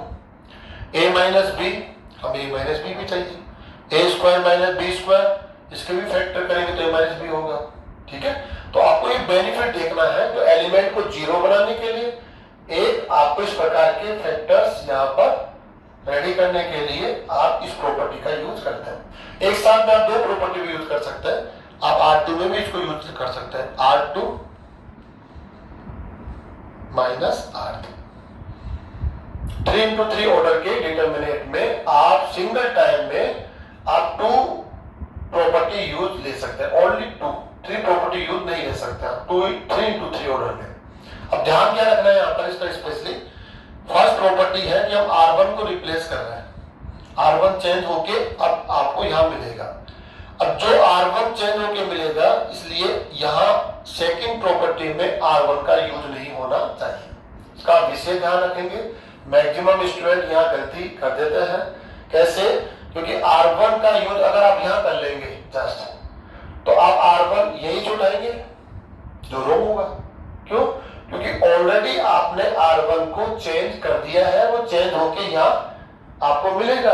अब ये वाला R1 यूज लेना है आपको, लेकिन आप ले कौन सा रहे यहाँ पर, ओल्ड R1, जो मिस्टेक होगा यहाँ पर, और ये रिजल्ट नॉट इक्वल हो जाएगा। ओके, तो इसका ध्यान रखना है, R1 में चेंज कर रहे हैं तो सेकेंड प्रॉपर्टी में R1 यूज नहीं करना है, इसका ध्यान। अगर आप यहाँ R2 में चेंज कर रहे हैं तो सेकंड प्रॉपर्टी में R2 यूज नहीं होगा। अगर यहाँ R3 में चेंज कर रहे हैं तो यहाँ R3 यूज नहीं होगा, ठीक है। अब आप देखिए इसको कैसे करेंगे। इसमें फर्स्ट हम ये प्रॉपर्टी, सेकंड ये इक्वल साइन है, इक्वल। ये क्या कहता है कि आप मेरा यूज करेंगे तो जो न्यू डिटर्मिनेंट है वो ऑल डिटर्मिनेंट के इक्वल होगा। ये पहले कही चुका है, आपका यूज करने पर दोनों डिटर्मिनेंट्स इक्वल होता है, कोई चेंजेस नहीं आता है। तो ओके, R1 को रिप्लेस कर रहे हैं, दोनों को सब्ट्रैक्ट से। अच्छा, R1 और R2 में चेंज होगा, R3 में कोई चेंजेस नहीं होगा। R3 को कॉपी करना है, कॉपी आप कर लीजिए। R1 रिप्लेस होगा R1 माइनस R2, तो देखो 1 minus 1 0, a minus b and a square minus b square. ये R1 चेंज हो गया, R2 को रिप्लेस करेंगे R2 माइनस R3, ये माइनस ये 1 minus 1 0, b minus c, b square minus c square. अब थोड़ा सा ध्यान से यहां देखिए, आप इसके फैक्टर लीजिए, a plus b, a minus b। R1 से कौन कॉमन आ रहा है, a minus b, a minus b कौन कॉमन आ रहा है, R1 से। देखो तो आप कॉमन किससे ले रहे हैं, R1 से। इसका विशेष ध्यान रखेंगे, मैट्रिक्स से कॉमन लेता है तो ऑल एलिमेंट्स के साथ कॉमन लिया जाता है, ऑल एलिमेंट्स को डिवाइड करना होता है। लेकिन आप कॉमन ले रहे हैं डिटर्मिनेंट में, तो डिटर्मिनेंट में आपको चूज करना होगा कि आप कॉमन R1 से ले रहे हैं, R2 से ले रहे हैं, R3 से ले रहे हैं, कॉलम से ले रहे हैं, तो किसी एक से लेना होगा। तो हम कह रहे हैं हम R1 से कॉमन ले रहे हैं a माइनस b, तो R1 के एलिमेंट्स को डिवाइड कर दीजिए इससे। डिवाइड करो 0 upon a minus B 0, a minus B upon a minus B 1 और a square minus B square को डिवाइड करो a माइनस बी से, तो रिमेनिंग होगा a प्लस बी। R1 के एलिमेंट्स ही डिवाइड होंगे क्योंकि हमने कॉमन किससे लिया? R1 से।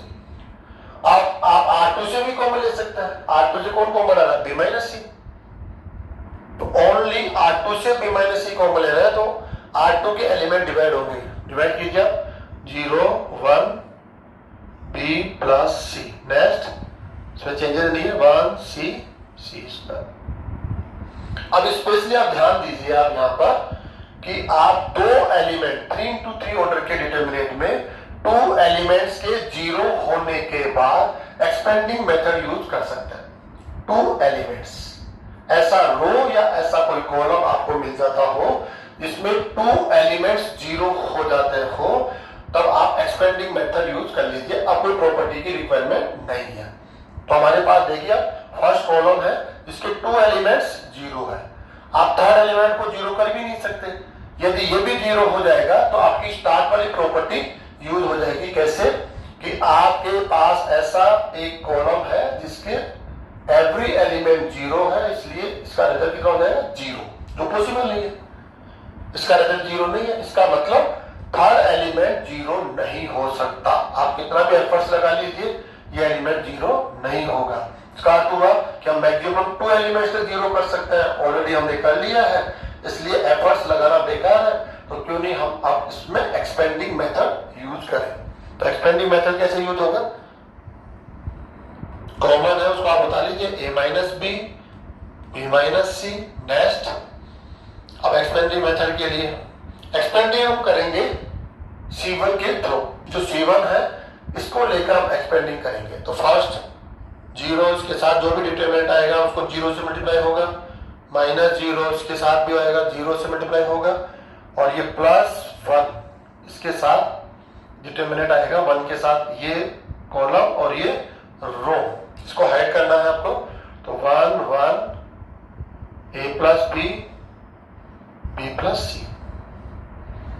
आप चेक कीजिए आप इसको, a minus B b minus सी।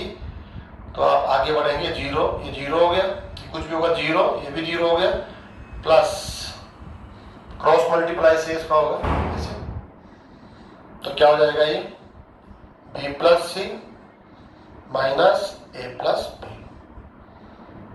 आप क्या कहेंगे यहाँ पर, और b से b कैंसिल हो जाएगा, a minus B b minus C C minus a is equal to right hand side. यही हमें शो करना था कि डिटरमिनेंट की वैल्यू यह है, ऐसा शो कीजिए बाय यूजिंग प्रॉपर्टीज। आप डायरेक्टली एक्सपेंडिंग मेथड, सरल डायग्राम मेथड यूज कर सकते हैं, लेकिन आपको स्कोर वहां मिलना चाहिए नहीं मिलना चाहिए ये आप कह नहीं सकते। क्यों? क्योंकि क्वेश्चन में स्पष्ट है कि बाय यूजिंग प्रॉपर्टी आपको इसको शो करना है। तो यूजिंग प्रॉपर्टी में हमने इसका यूज किया या इसका यूज किया, और इसका यूज करने पर हमने क्या सीखा कि आपका यूज करें चाहे आपका यूज करें चाहे जितनी बार यूज करें, जो डिटरमिनेट्स हमें रिसीविंग डिटरमिनेट्स है उसमें कोई चेंजेस नहीं आता है, न उसका साइन चेंज होता है नहीं उसकी वैल्यू चेंज होती है। हाँ, यहाँ जरूर ध्यान देंगे हम, एनी 2 रोज और एनी 2 कॉलम्स को इंटरचेंज कर देते हैं तो रिसीविंग डिटरमिनेट्स का साइन चेंज हो जाता है।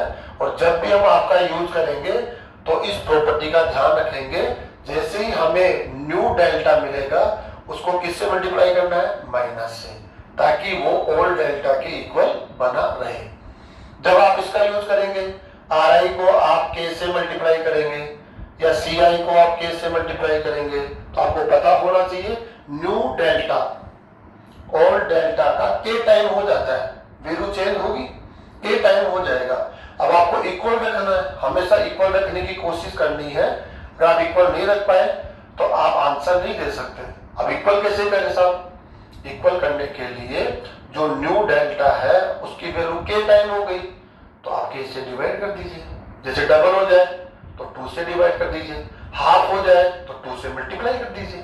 दोनों रूल्स लगते हैं यहाँ पर, ठीक है। 5m हो गया तो 5 से डिवाइड, 1/5 हो गया तो 5 से मल्टीप्लाई। तो ध्यान रखें, आपके साथ चिन्ह चेंज हो गया तो आप माइनस से मल्टीप्लाई करेंगे, हर बार माइनस से मल्टीप्लाई करेंगे, जब जब इनको यूज करेंगे हर बार माइनस से मल्टीप्लाई।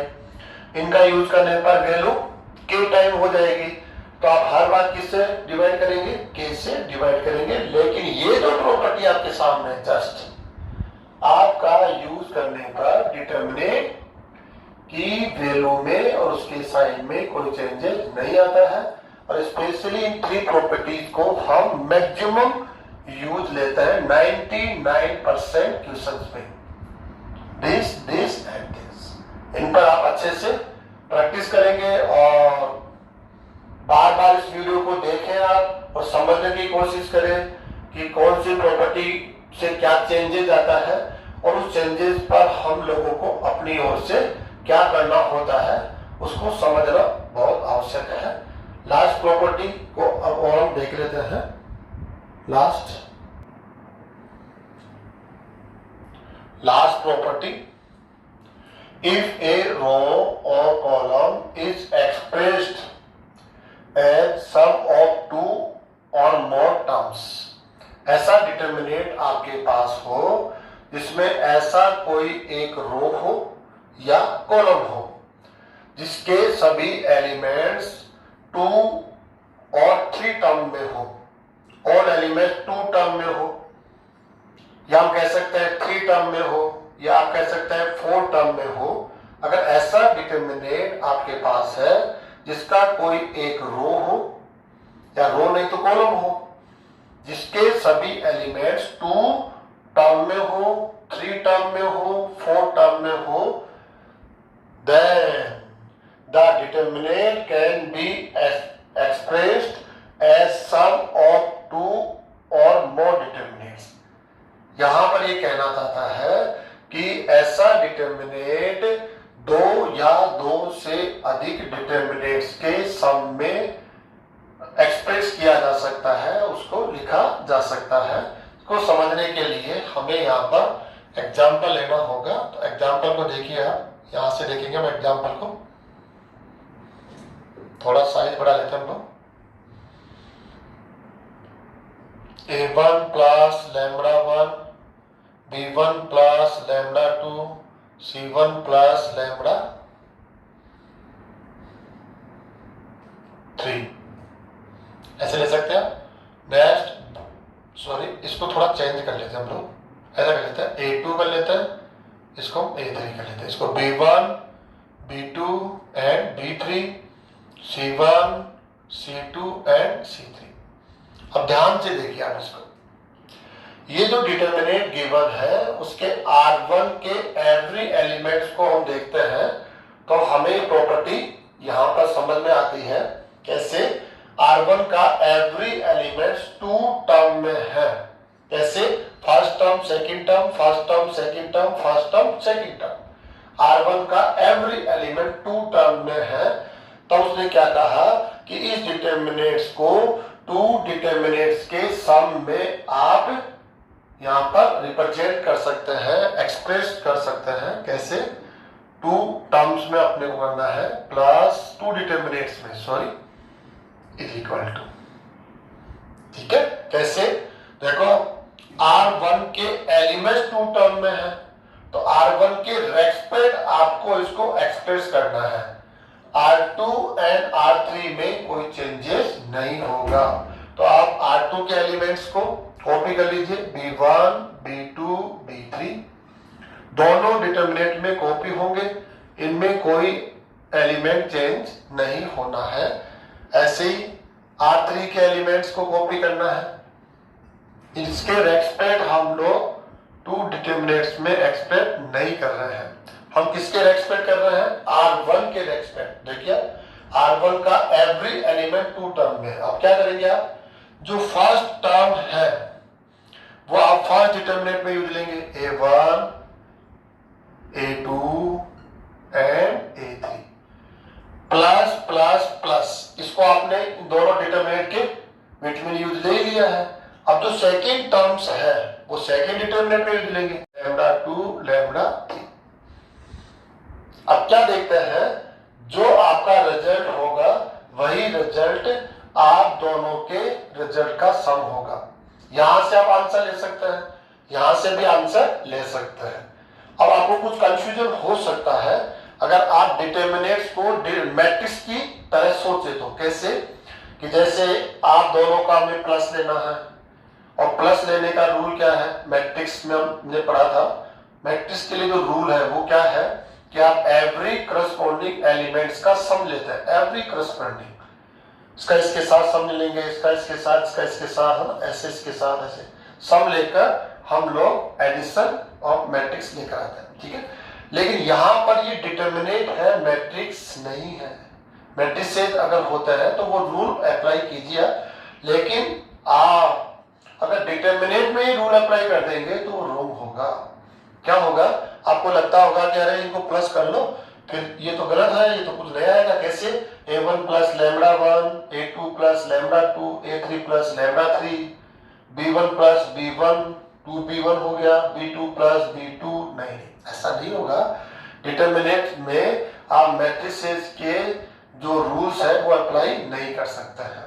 जब डिटर्मिनेंट में प्लस होता है तो आपको प्लस कैसे करना होता है कि जैसे आप क्या कर सकते हैं, किसी एक रो के या किसी एक कॉलम के रेस्पेक्ट प्लस करना पड़ेगा। कैसे, जैसे आप इसके रेस्पेक्ट कर लीजिए, आप इसमें जो डिफरेंट डिफरेंट दिख रहा है ना आपको, ये डिफरेंट है, जो कॉमन है उसके रेस्पेक्ट कभी भी नहीं होगा। ये कॉमन है ना, देखो R2 कॉमन है, R3 कॉमन है ना, तो R1 और R1 दोनों में डिफरेंट है, इसके रेस्पेक्ट इन्हीं दोनों का सम होगा, इनमें कोई चेंजेस नहीं आएगा। तो दोनों का सम लेंगे तो ये आएगा। वैसे आपको सम कभी लेना भी नहीं है, क्यों लेना है, क्योंकि हम डिटर्मिनेंट की वैल्यू निकालेंगे, हमें लैम्बडा 1 मिल गई, तो लैम्बडा 1 इसको हम बोलते हैं K1, और इस डिटर्मिनेंट की वैल्यू निकालेंगे वो K2 मिल जाएगी। दोनों कांस्टेंट वैल्यू है और दोनों कांस्टेंट वैल्यू का हम प्लस लेके आंसर दे देंगे।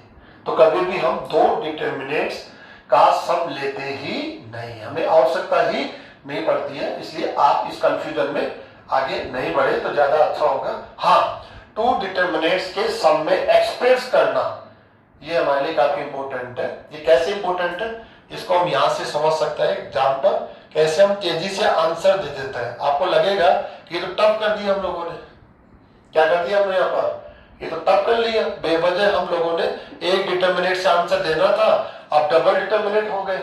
ऐसा करने से फायदा क्या हो, तो नुकसान हो गया। तो ऐसा हम क्यों करें, बिल्कुल करेक्ट आप सोच रहे हैं, लेकिन बेनिफिट होगा तब तो हम करेंगे ना, आप करना चाहेंगे। तो देखिए आप बेनिफिट यहां से देखिए, आप a plus X, b plus Y, c plus Z, a b c x y z question है, इसकी वैल्यू हमें कैलकुलेट करनी है। अब हम लोग देखें, अगर यूज करना चाहें, अगर इंटरेस्टेड हो हम लोग इसमें कि हम ये प्रॉपर्टी यूज करें। कैसे कि R1 का एवरी एलिमेंट टू टर्म्स में है, तो आप इसे टू डिटर्मिनेंट के सम में एक्सप्रेस कर सकते हैं। तो अगर हम इंटरेस्टेड है तो हम करेंगे, और हमें इसका फायदा भी मिलेगा, काफी फायदा मिलेगा। आप लोगों को अच्छा लगेगा कि हाँ काफी अच्छा फायदा मिला, ये करना चाहिए हम लोगों को। देखो R2 एंड R3 में कोई चेंजेस नहीं आएगा, ओनली सिंगल रो में चेंजेस आता है। तो इसको आपको देखना पड़ेगा, उस रो में चेंजेस आएगा जिसके पास टू एलिमेंट्स है, और किसके रेस्पेक्ट आप इसको एक्सप्रेस कर रहे हैं, किसके रेस्पेक्ट अभी हम एक्सप्रेस कर रहे हैं, किसके R1 के। तो R1 के एलिमेंट्स में चेंज आएगा। आप क्या करेंगे, फर्स्ट डिटर्मिनेंट में फर्स्ट टर्म लेना है, सेकंड डिटर्मिनेंट में सेकंड। तो A B C ये फर्स्ट में यूज करेंगे, A B C, और प्लस दोनों के B प्लस सब में तो प्लस ले लिया, सेकंड x y z। अब ध्यान से देखिए आप, तो आपको समझ में आएगा कितना फास्ट इसका आंसर आ जाता है। हम देखते हैं इस फर्स्ट डिटर्मिनेंट का R1 एंड R2 आइडेंटिकल रो है, आइडेंटिकल है, सेम एलिमेंट है, इसलिए प्रॉपर्टी कहती है इसका रिजल्ट कितना होगा, 0 प्लस। सेकेंड डिटर्मिनेंट के पास जाता है तो R1 एंड R3 आप भी आइडेंटिकल रोज है, इसलिए by property is equal to 0। कितना फास्ट हम लोगों ने आंसर दे दिया।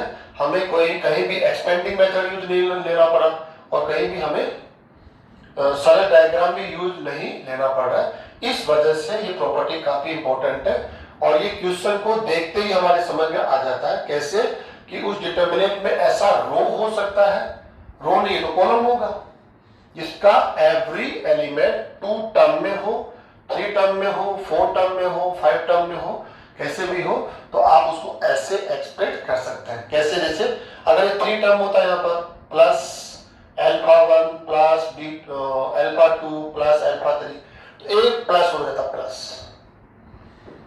R2 और R3 में कोई चेंजेस नहीं आता और यहाँ क्या था R1 में अल्फा 1 अल्फा 2 अल्फा 3, एक डिटर्मिनेंट यहाँ पर प्लस हो जाता क्योंकि 3 टर्म्स में है ये। बाकी R2 R1 में कोई R2 और R3 में कोई चेंजेस नहीं आता। एक और आप एग्जांपल समझ लीजिए, कई बार हम जल्दीबाजी कर लेते हैं, यहाँ थोड़ा शॉर्ट एग्जांपल लेंगे हम लोग। जैसे a plus X B plus Y और यहां ले लेते हैं हम लोग x प्लस पी और y प्लस क्यू। इसका आंसर देना है तो आप डायरेक्ट आंसर दे सकते हैं, इतना टफ नहीं है। कैसे? आप क्रॉस करेंगे, product of main diagonal minus product of anti diagonal से आंसर आ जाएगा। लेकिन अगर आपको इसको एक्सपेक्ट करना हो बाय दिस प्रॉपर्टी तो आप कैसे करेंगे? आप पहले R1 के थ्रू, कई स्टूडेंट को ऐसा लगता है, पहले मैं बता देता हूं, हम इसको एक बार मिस्टेक करके इसका आंसर देंगे। कैसे? आपको जो लग रहा है, फील हो रहा है, वो बताते हैं हम लोग। फर्स्ट टर्म हम फर्स्ट डिटरमिनेंट ले लेंगे a b x y, next x y p q।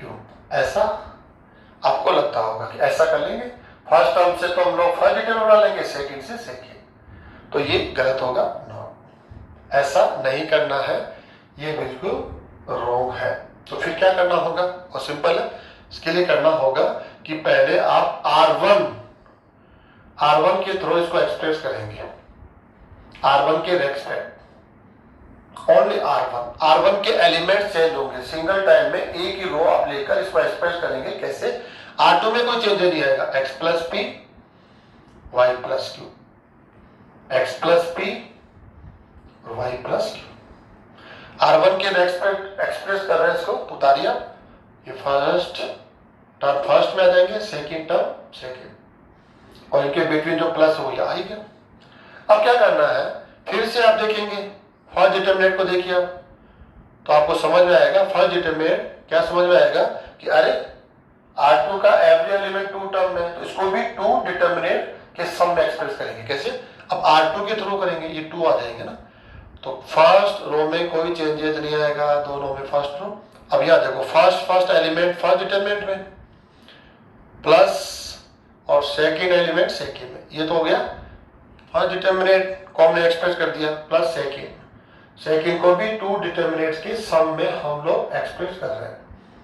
R1 में कोई चेंजेस नहीं आएगा, xy। अब किसके रेस्पेक्ट कर रहे हैं हम लोग? R2 के रेस्पेक्ट। तो फर्स्ट टर्म तो लिख लीजिए, फर्स्ट में xy और प्लस p q, ऐसे आप एक्सप्रेस करेंगे। तो ऐसा आप जो पहले लिख रहे थे वो गलत था, ऐसा मैट्रिक्स में जरूर करते हैं लेकिन डिटरमिनेंट में ऐसा नहीं करेंगे। अब इनमें से आप देख के कर सकते हैं, जैसे ये आइडेंटिकल रो है तो इसकी वैल्यू 0 हो गई, और कहीं आपको लगे ऐसा कहीं दिख नहीं रहा है तो आप इसका आंसर ऐसे दे सकते हैं। तो आपको जहां भी इसका बेनिफिट हो वहां पर आप इस प्रॉपर्टी का यूज कर सकते हैं।